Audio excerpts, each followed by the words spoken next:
Thank you, Tatenda. It's been, of course, gratifying to be selected to be the chief arbiter for the 2026 Africa Individual Chess Championship. It's not the first time I am the chief arbiter of this most prestigious event in the continent. It's one of the many, but it's special in the sense that it's in Botswana. It's not been here before, and I'm quite pleased that Botswana has put up a great show in terms of organization, in terms of hosting, in terms of the venue, where all the players are staying in one place, which is not very characteristic. So the privilege to be part of the arbitration team as chief arbiter is, of course, very gratifying, and bring all the various experiences that I've garnered over the years from the different countries to ensure that this event is a notch higher than the previous ones. In terms of branding, as you can see, we have flags of all the countries taking part.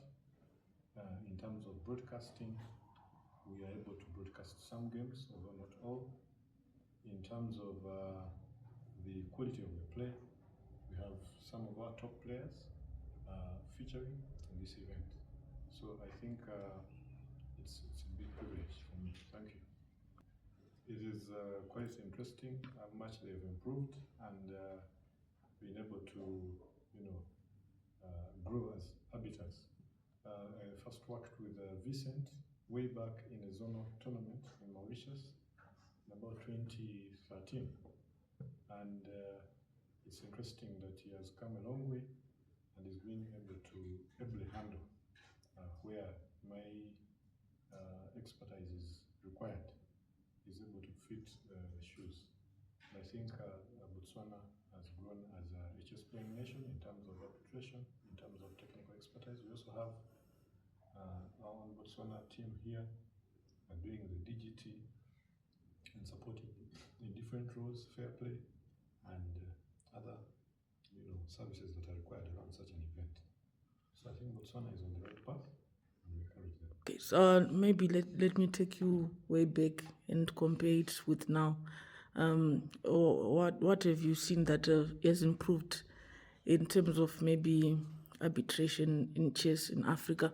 Because I know for a fact you have been a veteran and you have obviously seen it all. What has changed and what needs to even change more? I think we've come a long way as a continent in terms of arbitration, in the sense that right now it's very normal to use Swiss manager, which wasn't the case before, and lots of the players are now quite experienced using that pairing program, along with the chess results platform on which we publish these results.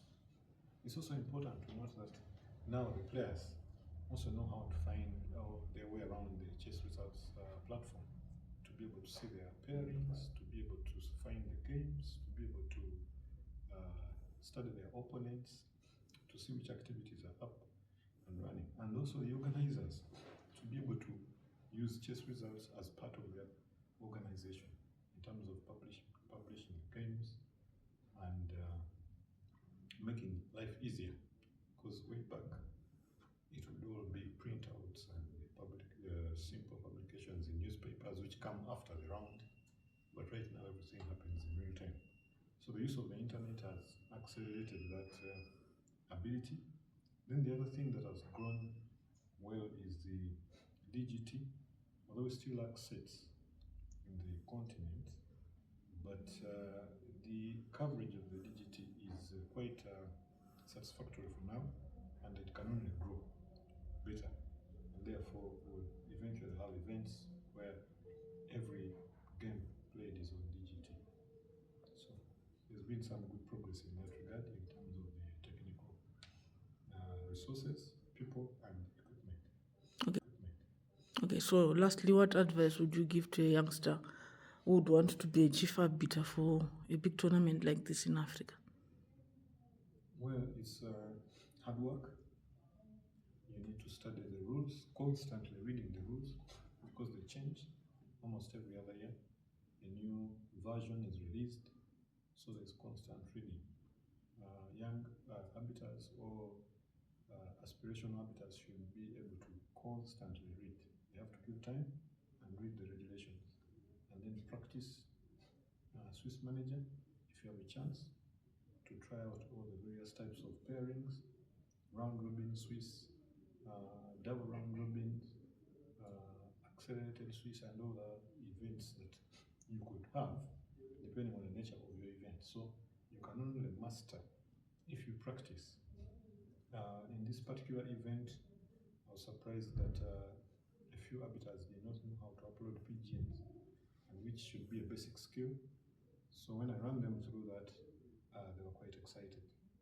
So young and aspirational arbiters should also practice how to use these programs. If they don't have, they should volunteer to be part of events, however small, when they have time. So if they're young and they're at school, it's a good opportunity to volunteer with organizers. If they're already in working life, it's a good opportunity to volunteer at weekend club tournaments. If they're experienced and they have time, it's a good opportunity to try and find out which events are running from the calendar, from chess results, and go and be part of that. That way, they learn. And those who have money can actually cross the borders and go to countries where there's a lot of chess activity. So that's very important. The other bit is to prepare for the seminars, which are usually conducted by FIDE or by trainers in different places. So the seminars are always there.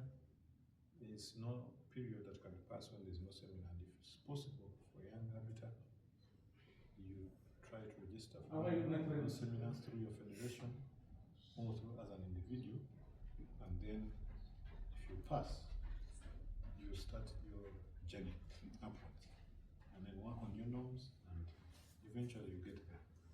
So there's no specific time to take. It depends, of course, a bit on luck. If what you have chosen is a serious path, rather a good path, then your journey can be shorter. Thank you. Okay, thank you very much, Steve, for your time, and I wish you all the best.